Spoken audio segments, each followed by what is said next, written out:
คำทูลพระศาสนาพระสังโฆผู้มีเมตตาข้าน้อมสักการะพระผู้ทรงคุณ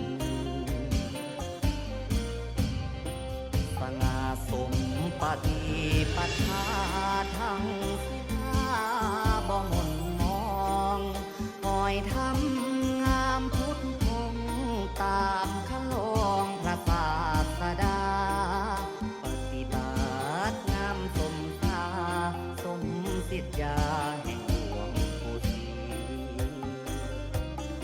มาบัดนี้สิน้ำน้อมสักการะ